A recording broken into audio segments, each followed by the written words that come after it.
Hi, இன்னைக்கு cook with கோமாளியில் கனி செஞ்ச கொள்ளு குழம்பு தான் பண்ண போகிறேன். ரொம்ப சிம்பிளாகவே பண்ணலாம். இந்த சுவையான கொங்கு நாட்டு அரைச்சி விட்ட குழம்பு எப்படி செய்கிறதுன்னு இந்த வீடியோவில் பார்க்கலாம். ஃபர்ஸ்ட் கொள்ளு வறுக்கலாம். நான் 1/4 கப் கொள்ளு எடுத்திருக்கேன். நல்ல வாசம் வர வரைக்கும் வறுக்கலாம். கொள்ளு இங்கே மலையாளத்தில் முதிரான்னு சொல்லுவாங்க. இது சாப்பிட்டா உடம்புக்கு ரொம்ப நல்லது. வறுத்ததுக்கு அப்புறம் இன்னொரு பவுலுக்கு மாற்றிடலாம். கொஞ்ச நேரம் ஆறட்டும். அதே பேனில் கொஞ்சம் நல்லெண்ணெய் ஊற்றி 1 டேபிள் ஸ்பூன் முழு மல்லி, 7-8 காஞ்ச மிளகாய் போட்டிருக்கேன். இது ஒரு 2 நிமிஷம் வதக்கலாம். இப்போ இதில் 1/4 கப் துருவன தேங்காய் சேர்த்து கொஞ்சம் நேரம் வறுக்கலாம். தேங்காய் கலர் எதுவும் சேஞ்ச் ஆக வேண்டாம், லைட்டாக வறுத்தா போதும். இப்போ ஆஃப் பண்ணிவிட்டு இதுவும் ஆற வைக்கலாம். ஒரு மிக்ஸி ஜாரில் ஃபர்ஸ்ட் நம்ம வறுத்து வச்ச கொள்ளு இந்த மாதிரி அரைச்சி நல்லா பவுடர் பண்ணி எடுக்கலாம்.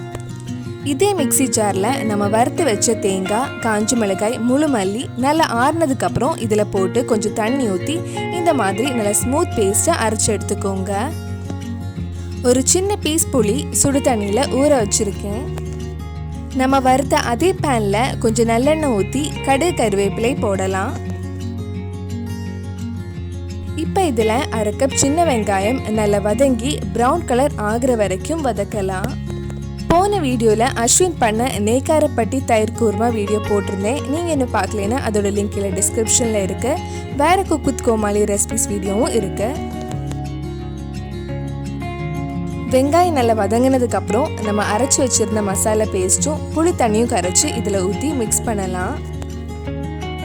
உங்கள் குழம்புக்கே தேவையான தண்ணி ஊற்றிக்கோங்க. நான் கிட்டத்தட்ட 2.5 கப் தண்ணி ஊற்றிருக்கேன். இது கொதிச்சதுக்கப்புறம் இன்னும் கெட்டி ஆகிடும்.